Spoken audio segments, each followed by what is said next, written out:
नमस्कार दोस्तों, स्वागत है आपका हमारे YouTube channel maths magic by Ravi sir के YouTube चैनल पर। फ्रेंड्स, आज की इस वीडियो में हम मैथ के 5 मिक्स क्वेश्चन को विथ ट्रिक के साथ सॉल्व करना सिखाएंगे। ये प्रश्न प्रीवियस ईयर एग्ज़ाम में पूछे गए प्रश्न हैं। ऐसे प्रश्न आगे आने वाले एग्ज़ाम में पूछे जा सकते हैं। ये मैथ की 14वीं क्लास से, इसके पहले हमने 13 क्लास ऑलरेडी पढ़ाया हुआ है। यदि आपने उसको नहीं देखा है तो आप उसको देख लेंगे। तो चलिए आज की क्लास को शुरू करते हैं। तो यहाँ पर पहला क्वेश्चन है, यदि कॉस की घात 4 थीटा माइनस साइन की घात 4 थीटा इक्वल टू 2/3 है तो 1 माइनस 2 साइन स्क्वायर थीटा का मान क्या है। यह आरआरबी ग्रुप डी 2018 में आया हुआ प्रश्न है।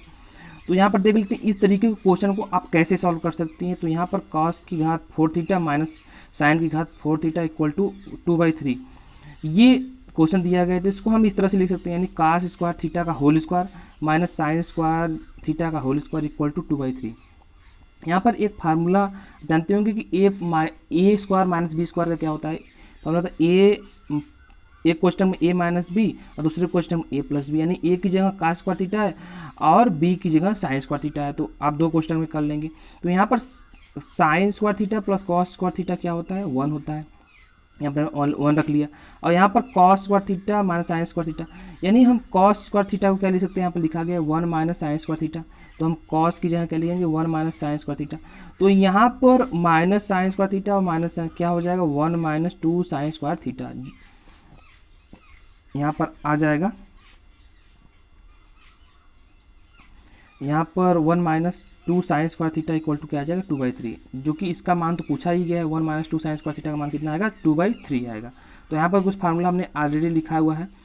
तो यहाँ पर इसको आप चेंज भी कर सकते हैं। ये फार्मूला कास 2 थीटा का भी होता है। यहाँ पर कास 2 थीटा इसको हम डायरेक्ट भी कर सकते थे, लेकिन यहाँ पर आपको बता दिया गया दोनों तरह से। यहाँ पर आप चेंज करके भी लगा सकते हैं, फार्मूला से भी लगा सकते हैं। तो यहाँ पर कॉस 2 थीटा का 4 फार्मूला होता है, लेकिन यहाँ पर हमने 3 लिखा हुआ है। यानी कॉस 2 थीटा क्या होता है, cos square theta minus sine square theta, और एक होता है cos 2 theta equal to 2 cos square theta minus 1, एक होता है cos 2 theta equal to 1 minus 2 sine square theta. और यहाँ पर हमने भी बताया कि A square minus B square क्या होता है, ए माइनस बी, दूसरे क्वेश्चन में ए प्लस बी। इसी का यूज करके हमने इसको एक्सप्लेन किया था। तो इस क्वेश्चन का right answer option number C सही हो जाएगा। तो आई होप कि ये क्वेश्चन आपको अच्छे से क्लियर हुआ होगा। ये त्रिकोणमिति क्वेश्चन तो आप जान ही रहे हैं, तो आपको अच्छे से क्लियर है। तो नेक्स्ट क्वेश्चन देखते हैं। तो नेक्स्ट क्वेश्चन यहाँ पर दूसरा नंबर क्या पूछा गया है, जो कि प्रॉफिट लॉस से है।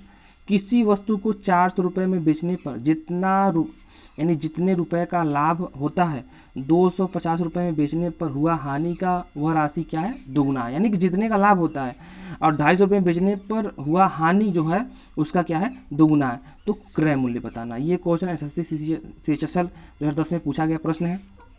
तो यहाँ पर पहला विक्रय मूल्य कितना है, 400 रुपये। दूसरा विक्रय मूल्य कितना है, 250 रुपये।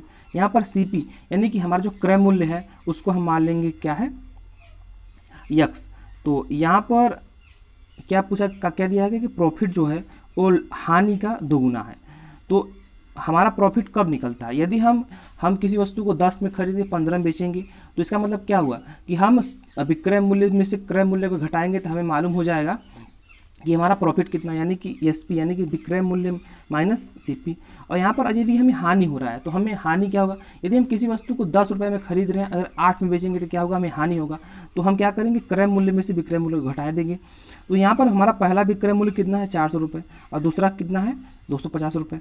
इसको जब वैल्यू को पुट करके जब आप सॉल्व करते हैं तो हमारा जो यक्स यानी कि जो हमारा क्रय मूल्य वो कितना आता है, यक्स इक्वल टू 300 रुपये। तो इस क्वेश्चन को, ये तो बेस मेथड है, इसको यदि आप ट्रिक से लगाना चाहते हैं तो ट्रिक के लिए एक फार्मूला यूज करना पड़ेगा आपको। सीपी यानी कि क्रय मूल्य इक्वल टू क्या होगा, एसपी यानी कि प्रथम विक्रय मूल्य प्लस SP2 यानी दूसरा विक्रय मूल्य इंटू यन यानी कि कितना गुना, 2 गुना 4 गुना कितना है, तो गुना अपान यन प्लस 1 यानी गुना प्लस 1। तो यहाँ पर सीपी यानी कि हमारा पहला विक्रय मूल्य कितना है, 400, और दूसरा विक्रय मूल्य कितना है, 250। तो इसको जब आप सॉल्व करते हैं तो हमारा क्रय मूल्य कितना आता है, 300 रुपये। तो इस क्वेश्चन का जो राइट आंसर होगा वो ऑप्शन नंबर ए सही हो जाएगा, यानी 300 रुपये होगा। तो आपको अच्छे से ये क्वेश्चन क्लियर होगा। आपको हमने दोनों तरीका बता दिया कि आप बेस से कैसे लगा सकते हैं और ट्रिक से कैसे लगा सकते हैं। तो आपको याद रखना है। तो आगे देखते हैं नेक्स्ट क्वेश्चन। तो नेक्स्ट क्वेश्चन थर्ड नंबर क्या है, किसी वस्तु के यानी एमपी यानी कि अंकित मूल्य मार्क्स प्राइस पर 3 क्रमागत 12 सही 1/2% कमा 37 सही 1/2% तथा 25% की छूट देने के बाद उसको 10,500 रुपये में बेच दिया गया, उस वस्तु का एमपी यानी कि मार्क्स प्राइस यानी अंकित मूल्य कितना होगा। ये क्वेश्चन एसएससी सीपीयू 2019 में पूछा गया प्रश्न है। तो इस तरीके के क्वेश्चन को लगाने के लिए हम डायरेक्ट ट्रिक का यूज करते हैं। ये ट्रिक जो होता है इसको बोला जाता है फ्रैक्शन मेथड ट्रिक।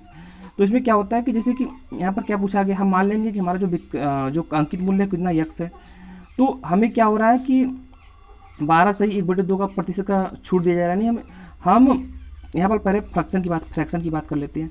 यहाँ पर यदि हमें 12 सही 1/2% दिया है तो हम इसको 1/8 लिख सकते हैं। यदि हमें छूट दिया जा रहा है तो हम 8 में से 1 घटा देंगे, हमारा कितना आ जाएगा 7/8। यदि हमें वृद्धि कहा होता तो हम 8 में 1 जोड़ देते, अगर छूट है तो घटा देंगे। यदि हम बात करें 37 सही 1/2% की तो हम इसको लिख सकते हैं 3/8। तो अगर हमें छूट दिया जा रहा था यानी हम 8 में से 3 को घटा दें, कितना आएगा 5/8 आएगा। यदि हम 25% की बात करें तो 1/4 होता है, छूट दिया जा रहा है मतलब 3/4। तो यहाँ पर आप उसको लिखेंगे यानी कि x into 7/8 into 5/8 into 3/4 equal to क्या होगा, यानी हमारा जो विक्रय मूल्य कितना है 10,500 रुपये। जब इसको आप कट करके यानी 7 5 35 35 दिया 105 105 से 105 को कट करेंगे तो हमारा कितना आएगा 100 आएगा। तो 100 में आप 8 8 64 64 चौके 256 में यदि हम 100 का मल्टीप्लाई करेंगे तो कितना आ जाएगा 25,600 रुपये, जो कि इस क्वेश्चन का right answer option number A सही होगा, यानी 25,600 रुपये आंसर आ जाएगा। तो ये जो फ्रैक्शन मेथड होता है, इस मेथड से आप क्वेश्चन को लगाते हैं तो कम से कम टाइम में भी इस क्वेश्चन को आप सॉल्व कर सकते हैं। बस आपको याद रखना है कि फ्रैक्शन आपको याद होना चाहिए।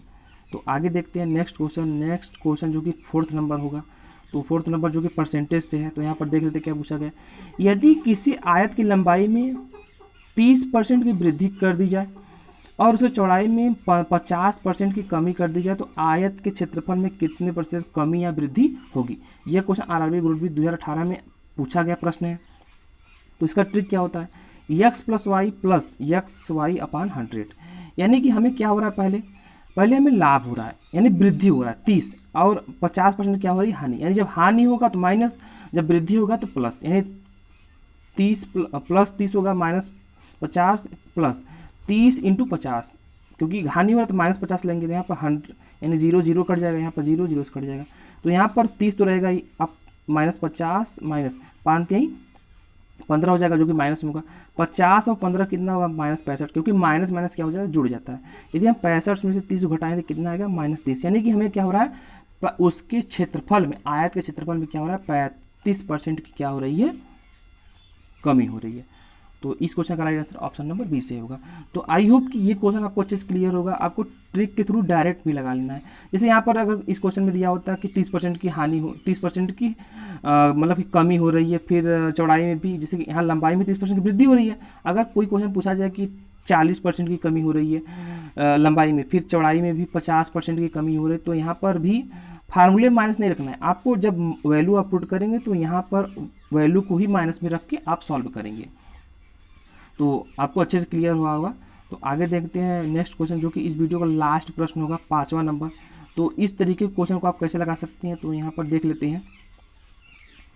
तो यहाँ पर पूछा गया कि यदि 3x - 4x = 6 हो तो 4x + 1/3x = क्या होगा। तो इस तरीके के क्वेश्चन को लगाने के लिए पहले आप, यहाँ पर 3x है, यहाँ पर 4x निकालना है, तो पहले यहाँ पर भी 4x होना चाहिए और यहाँ पर 3 होना चाहिए। तो इसके लिए हम क्या करेंगे, दोनों साइड 4/3 का मल्टीप्लाई कर देंगे। यदि 4/3 का मल्टीप्लाई करेंगे तो यहाँ पर क्या आ जाएगा, 3 से 3 यहाँ पर कट जाएगा, तो यहाँ पर क्या आ जाएगा 4x, और यहाँ पर गुणा करेंगे तो क्या होगा 4 से 4 कट जाएगा, यहाँ के लिए क्या आ जाएगा 1/3x = क्या आएगा 8। तो यहाँ पर हमें माइनस में, यानी कि जब किसी चीज़ का यहाँ पर ध्यान देंगे कि यहाँ पर क्या, यहाँ पर ये प्लस माइनस दिया हुआ है, अब प्लस पूछा गया है, तो उस कंडीशन में एक फार्मूला ट्रिक होता है k² + 4। जब यहाँ पर, जैसे यहाँ पर भी x यहाँ पर भी x होता तो हम डायरेक्ट इसको लगाते हैं। यदि x नहीं है, मतलब यहाँ पर 4 है, यहाँ पर 3 है, तो हम क्या करेंगे k, इसका ट्रिक क्या होता है k² + 4 ×